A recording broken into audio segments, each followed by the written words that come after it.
with Argentina.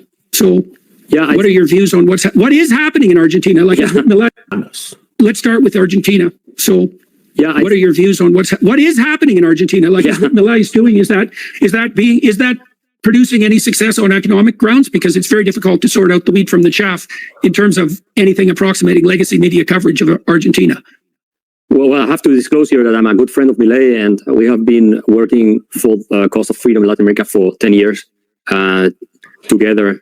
So what is happening in Argentina is the most fascinating and interesting thing that I've seen, of course, in my lifetime, but also I think in the last half a century, because what is really taking place is a cultural revolution. In a positive sense, not the Chinese type of Maoist type of cultural revolution, but Argentina was the wealthiest country in the world in 1896, with the highest per capita income in the world. We had a constitution in place, the 1853 constitution, that was designed by Juan Bautista Alberdi, who was an admirer of the founding fathers of the United States. He was a classical liberal, conservative classical liberal. He believed that the government had to be limited, and he saw in the French revolutionary tradition of people like Jean-Jacques Rousseau one of the main reasons why Latin America was not prosperous enough. And because we expected everything from an omnipotent government. He actually has an article called Omnipotent Government. And he said the Americans, on the other hand, they expect from government nothing, they fix these things for themselves, okay? So he created the 1853 constitution. And after that, Argentina became the most successful country in the world in terms of per capita income. But if you went to 1914, you had half of the population in Buenos Aires was born not in Buenos Aires. They were foreigners coming from Europe. So it was a legitimate question to ask yourself, are we emigrating to the United States or to Argentina in the late 19th century? This is what happened back then. And this is why also the Argentinian population looks so European in general.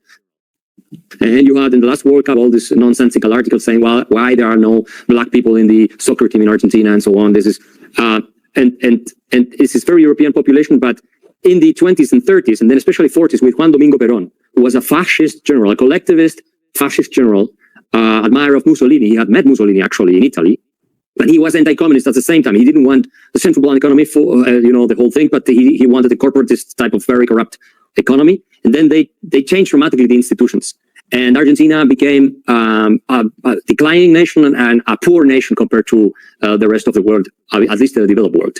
And what did MILEI do? MILEI and the free market movement, the classical liberal movement, conservative movement in Argentina, I played a role also there. So we managed to transform dramatically the mindset, especially of young people. In Argentina, you're allowed to vote with 16. So between 16 and 24, MILEI got 70% of the votes, 70%. And these young people forced the change towards MILEI type of very hardcore, radical free market regime, but not because people were upset because inflation was so high and so on. No, that was not the reason. There is a structural change in Argentina. All of these people, they would have been Peronist 20 years ago or 30 years ago. Now they are libertarians. And how did we achieve that? Well, a lot of going to medias, giving interviews, especially social media. TikTok, Instagram, and YouTube were crucial to change the mentality of millions of people. And of course, the style. MILEI has a charisma, a style that is very, eccentric, let's put it that way. And he is irreverent. He has the rhetoric of a revolutionary, which is very Argentinian. By the way, it's not really strange in that country. He's very theatrical, but he's also intellectually very solid.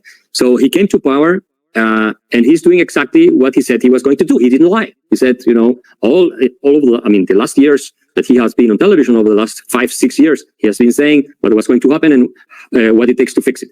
Everything came as he predicted, and now he's in government. He has brought down inflation from over 25% a month to less than 4%. The inflation in terms of goods to food, it's 0%. So 0% food inflation. Then you have fiscal surplus.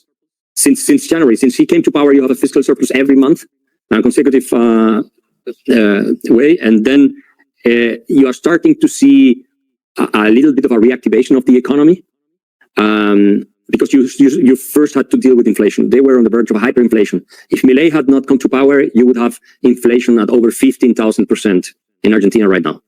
15,000%. It would be a complete catastrophe. And he has been a very skillful politician because he doesn't have majority in Congress. But even so, Congress has passed, after several negotiations and failed attempts to pass the Bases Law, which is a law that dramatically changes the structure of Argentinian economy, which is really a rent-seeking society.